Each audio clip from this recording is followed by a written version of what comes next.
ଯେତେବେଳେ ଚାହିଁବେ ସେ ନାରୀ ତୁମକୁ ଦେବ। ମିଳନ ପାଇଁ ରାତି ଦିନ ଘରକୁ ଡାକିବ। କେବଳ ଲୁଣ ପାଣି ଏହି ଜାଗାରେ ପକାଇ ଦିଅନ୍ତୁ। ହଁ ଦର୍ଶକ ବନ୍ଧୁ, ଆଜିର ଏହି ଭିଡ଼ିଓଟିରେ ମୁଁ ଆପଣଙ୍କୁ ଶିଖାଇବି ଆପଣ କିପରି ଲୁଣ ପାଣି ସାହାଯ୍ୟରେ ଝିଅ ପଟାଇ ପାରିବେ, ସୁନ୍ଦରୀ ପଡ଼ିଶା ଘର ଭାଉଜକୁ ପଟାଇ ପାରିବେ, ଆଉ ତା'ଠାରୁ ନିଜର ମନ ମୁତାବକ କାମ ହାସଲ କରିପାରିବେ। ଏହି ବଶୀକରଣକୁ କରିବା ପାଇଁ ଆପଣଙ୍କୁ କୌଣସି ପ୍ରକାର କଷ୍ଟ କାମ କରିବାକୁ ପଡ଼ିବନି କିମ୍ବା କିଛି ବି ପଇସା ଖର୍ଚ୍ଚ କରିବାକୁ ପଡ଼ିବନି। ଆପଣ ଘରେ ବସି ବସି ସୁନ୍ଦରୀରୁ ସୁନ୍ଦରୀ ଝିଅକୁ ପଟାଇ ପାରିବେ। ସୁନ୍ଦରୀ ପଡ଼ିଶା ଘର ଭାଉଜକୁ ଅତି ସହଜରେ ପଟାଇ ପାରିବେ। ସିଏ ଆପଣଙ୍କର ସବୁ କଥା ମାନିବ, ଯାହା ଚାହିଁବେ ତାହା କରିବାକୁ ଦେବ।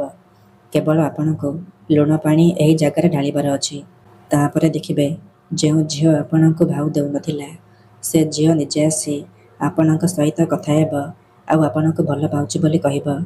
ଯେଉଁ ବିବାହିତ ମହିଳା ବା ପଡ଼ିଶା ଘର ଭାଉଜକୁ ଆପଣ ଦିନରାତି ଭାବୁଛନ୍ତି, ତା ଆଡ଼କୁ ଆକର୍ଷିତ ହେଉଛନ୍ତି, ସେ ନାରୀ ନିଜେ ଆପଣଙ୍କୁ ଫୋନ୍ କରିବ, ହାତ ଧରି ଘରକୁ ଡାକିବ, ଆଉ ଯାହା ଚାହିଁବେ ତାହା କରିବାକୁ ଦେବ। ନମସ୍କାର ଦର୍ଶକ ବନ୍ଧୁ, ଏସ୍ ମନ୍ତ୍ର ଚ୍ୟାନେଲରେ ଆପଣମାନଙ୍କୁ ସ୍ୱାଗତ। ଯଦି ଆପଣ ସୁନ୍ଦରୀରୁ ସୁନ୍ଦରୀ ଝିଅକୁ ପଟାଇବା ପାଇଁ ଚାହୁଁଛନ୍ତି, ସୁନ୍ଦରୀ ଭାଉଜକୁ ପଟାଇବା ପାଇଁ ଚାହୁଁଛନ୍ତି, ତେବେ ଆଜିର ଏହି ଭିଡ଼ିଓଟିକୁ ମୂଳରୁ ଶେଷ ପର୍ଯ୍ୟନ୍ତ ଦେଖନ୍ତୁ। କାରଣ ଆଜିର ଏହି ଭିଡ଼ିଓଟିରେ ମୁଁ ଆପଣଙ୍କୁ ଶିଖାଇବି ନାରୀ ମୋହିନୀ ବଶୀକରଣ ବିଦ୍ୟା। ଏହି ବଶୀକରଣକୁ ଯିଏ ବି କରିଛି 100ରୁ 100% ସଫଳ ହୋଇଛି। ଏହି ବଶୀକରଣ କେବେ ବି ଖାଲି ଯାଇନି। ତେଣୁ ଏହି ବଶୀକରଣକୁ ଆପଣ ଭାବିଚିନ୍ତି ପ୍ରୟୋଗ କରିବେ। ଯଦି ଆପଣ ସତରେ ସେ ଝିଅକୁ ଭଲ ପାଉଛନ୍ତି, ତେବେ ହିଁ ଆପଣ ଏହି ବଶୀକରଣକୁ ପ୍ରୟୋଗ କରିବେ। ଅନ୍ୟଥା ମନରେ କୌଣସି ଖରାପ ଉଦ୍ଦେଶ୍ୟ କିମ୍ବା କୌଣସି ଖରାପ କାମ ପାଇଁ ଆପଣ ଏହି ବଶୀକରଣକୁ ପ୍ରୟୋଗ କରିବେନି। ଠିକ୍ ଅଛି?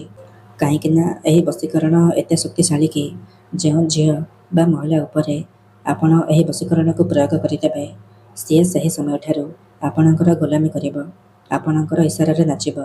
ଆପଣ ତାକୁ ଯାହା କହିବେ, ଯେମିତି କହିବେ ସିଏ କରିବ, କୌଣସି ପ୍ରକାର ବାଧା ଦେବ ନାହିଁ। ଏହି ବଶୀକରଣକୁ ପ୍ରୟୋଗ କରି ଆପଣ ଶାଶୁ, ନଣନ୍ଦ, ଦିଅର, ଭାଉଜ କାହାକୁ ବି ପଟାଇ ପାରିବେ, ଆଉ ତା'ଠାରୁ ନିଜର ମନ ମୁତାବକ କାମ ହାସଲ କରିପାରିବେ। ସୁନ୍ଦରୀରୁ ସୁନ୍ଦରୀ ପଡ଼ିଶା ଘର ଭାଉଜକୁ ମଧ୍ୟ ପଟାଇ ପାରିବେ। କେବଳ ଆପଣଙ୍କୁ ଗୋଟିଏ ଗ୍ଲାସ୍ ଲୁଣ ପାଣି ଏହି ଜାଗାରେ ଢାଳିବାର ଅଛି। ତାପରେ ଦେଖିବେ ଚମତ୍କାର। ଯଦି ଆପଣ କେଉଁ ଝିଅକୁ ମନେ ମନେ ଭଲ ପାଉଛନ୍ତି, କିନ୍ତୁ ଯେତେ ଚେଷ୍ଟା କଲେ ମଧ୍ୟ ତାକୁ ପଟାଇ ପାରୁନାହାନ୍ତି, ତାକୁ ନିଜର ମନ କଥା କହିପାରୁନାହାନ୍ତି, ଆଉ ଆପଣ ଚାହୁଁଛନ୍ତି କି ସେ ଝିଅ ନିଜେ ଆସି ଆପଣଙ୍କୁ ଭଲ ପାଉଛି ବୋଲି କହୁ, ତେବେ ମୋ କଥା ମାନି ଆଜି ଗୋଟିଏ ଗ୍ଲାସ୍ ଲୁଣ ପାଣି ଏହି ଜାଗାରେ ଢାଳି ଦିଅନ୍ତୁ। ସେ ଝିଅ ଆପଣଙ୍କୁ ଦେଖିବା ମାତ୍ରକେ ନିଜେ ଆସି ଆପଣଙ୍କ ସହିତ କଥା ହେବ ଆଉ ଆପଣଙ୍କୁ ଭଲ ପାଉଛି ବୋଲି କହିବ। ଆପଣଙ୍କ ପ୍ରେମରେ ଏମିତି ଦିବାନୀ ହୋଇଯିବ କି ଆପଣଙ୍କୁ ନ ଦେଖି ଗୋଟେ ମୁହୂର୍ତ୍ତ ବି ରହିପାରିବନି।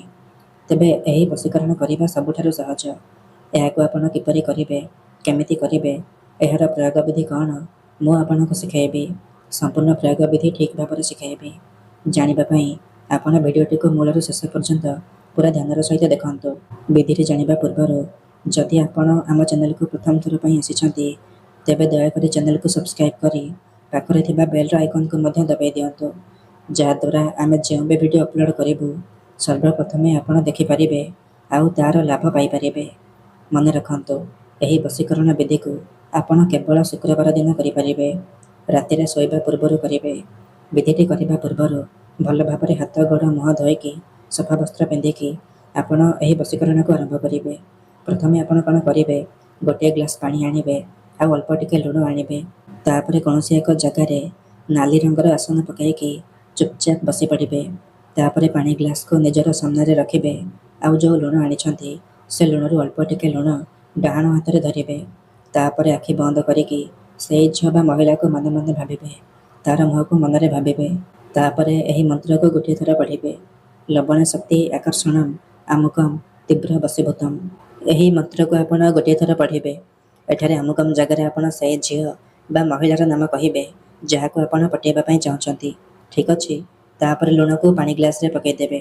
ଏହିପରି ଆପଣ 3 ଥର ଲୁଣ ଧରିବେ, 3 ଥର ମନ୍ତ୍ର ପଢ଼ିବେ। ମନ୍ତ୍ର ପଢ଼ି ସାରିବା ପରେ ଲୁଣକୁ ପାଣି ଗ୍ଲାସ୍ରେ ପକାଇଦେବେ। ଏତିକି କରିସାରିବା ପରେ ସେ ପାଣି ଗ୍ଲାସ୍ରେ 3 ଥର ଫୁଙ୍କିଦେବେ।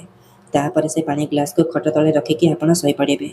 ଯଦି ଆପଣ ଖଟରେ ଶୋଉନାହାନ୍ତି, ତଳେ ଶୋଉଛନ୍ତି, ତେବେ ଆପଣ ସେ ପାଣି ଗ୍ଲାସ୍କୁ ନିଜର ମୁଣ୍ଡ ପାଖରେ ରଖିକି ଆପଣ ଶୋଇପଡ଼ିବେ।